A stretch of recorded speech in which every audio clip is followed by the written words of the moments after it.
Welcome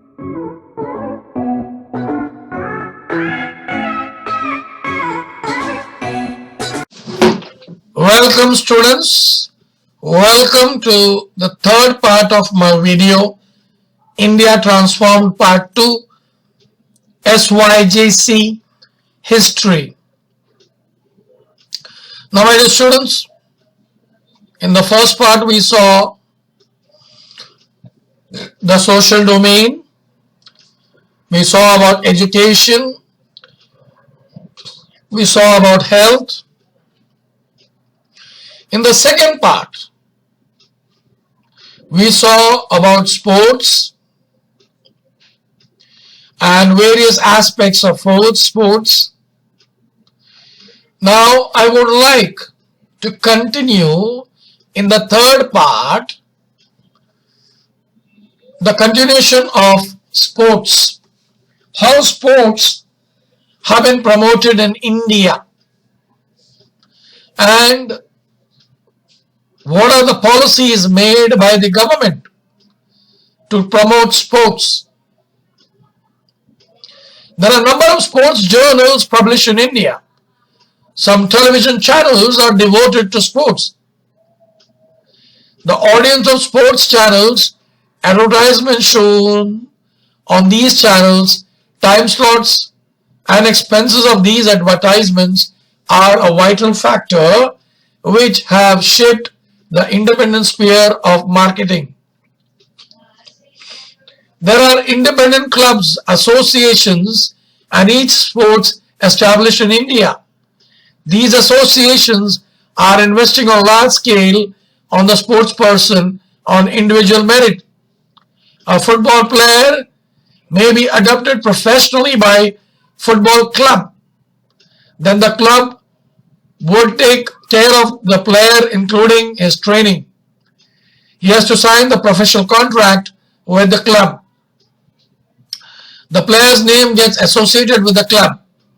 The IPL matches of the cricket, World Cup matches of one-day cricket, 2020 cricket, or the matches organized by Pro Kabaddi League, India presently known as Viva Kabaddi League, are the examples of professionalization of sports world. The professionally played matches have gained worldwide audience that has resulted into increase of honorarium of the player. The government is also taking a note of sports person for their performance. Sports person who performed extraordinarily were well honored with various awards. Sachin Tendulkar is the best example, who has been awarded with the highest award of Bharat Ratna by the government. He was nominated as a member of Rajya Sabha, Khasdar. The sports person are receiving popular support and respect. Sports are now more and more perceived as a prospective professional career for the youth. Sports have become inseparable part of school and college education. National sports policy. Now we will see what are the steps taken by the government. The participation of sports person in international sports tournament, increasing use of modern science and technology in the field of sports is reflected in the sport policy of every nation. Government of India has announced its sports policy in 2001. The main objectives of the policy include to take sports to all parts of India, to help the player to develop special skill, to build supportive and fundamental sports facilities, and to help India, a National Sports Federation of India, associated institutions search for sports talent, to initiate cooperation from industries, corporate, private institutions for the cause of sports, to create awareness and the importance of sports and the interest in sports among people. 2011, Government of India announced a scheme named as Come and Play. Through this scheme, 5 sports complexes in Delhi were under Sports Authority of India (SAI) and were available to local youths. They were also provided with an opportunity to train under SAI coaches. The next step effort was developing sports was the founding of National Sports University at Manipur in 2018. The course includes bachelor and the master, MPhil and PhD courses in sports education, sports management, sports psychology, coaching, research in sport is also encouraged. Now we all are very familiar with Khelo India. India government launched a new scheme named Khelo India by combining old schemes and some new objectives. The scheme was to launch with objective of creating larger popular platform and to establish excellence in sports. The scheme had 12 basic aspects. 2 major aspects among them is to create interest about sports among students from the early days in school and to increase girls' participation in sports. Now, my dear students, let me tell you, there are various, at various level, the sports have been given more importance. Like the National Sports Development Fund was established. A donation to this fund is eligible for 100% exemption from income tax. Rajiv Gandhi Khel Ratna Award was announced. Then there was one more award like Arjun Award, Dhyan Chand Lifetime Achievement Award, Dronacharya Award, Maulana Abul Kalam Azad Trophy, National Sports for Encouragement Award. The sportsmen who wins gold medal in the Olympics were awarded 75 lakhs each.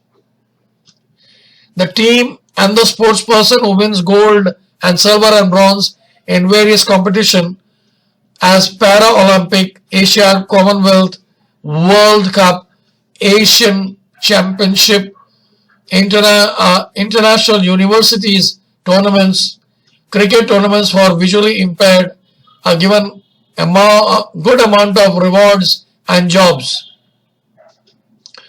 Besides this, there are provisions made for the retired sportsmen.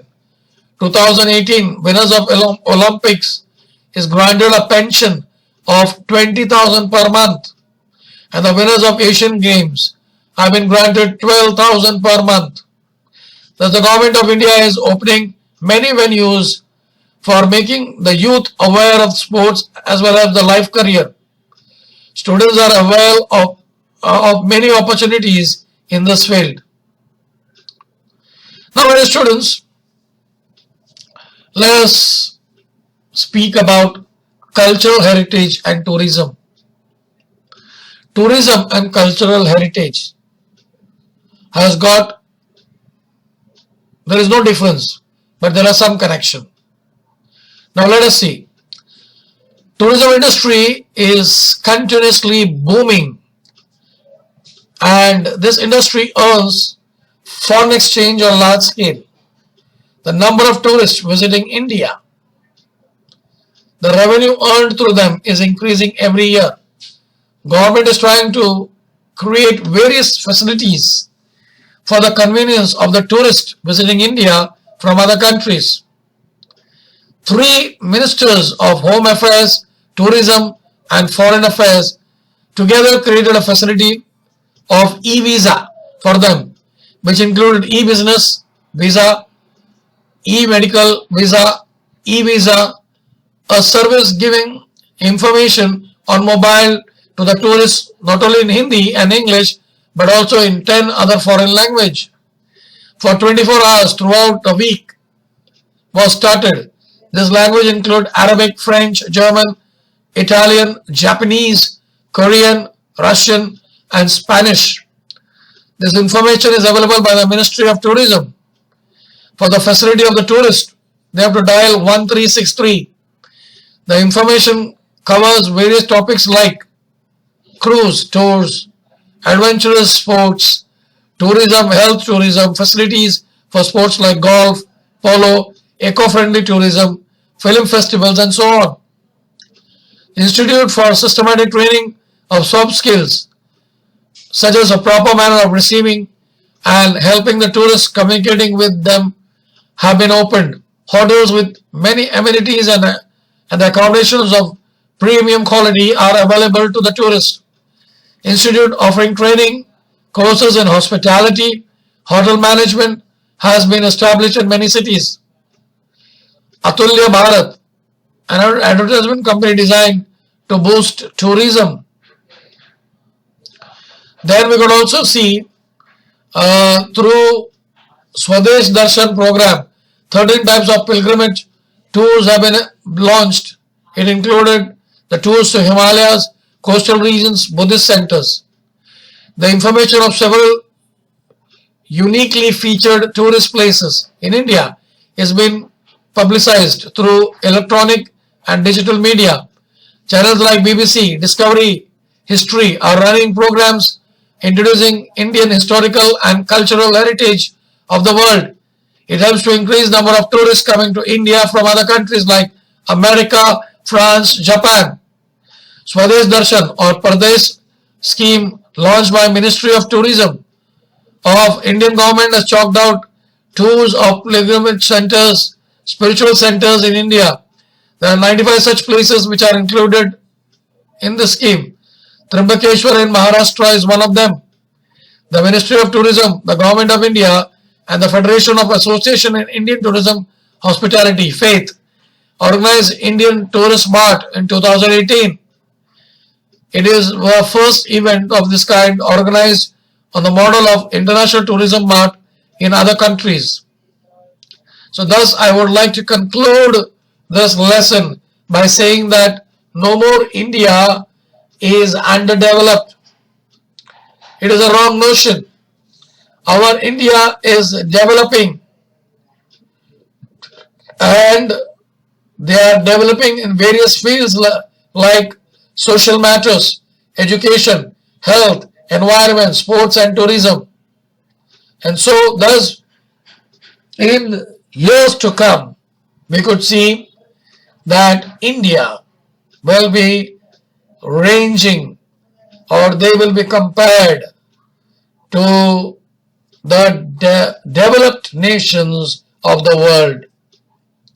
Yes, my dear students,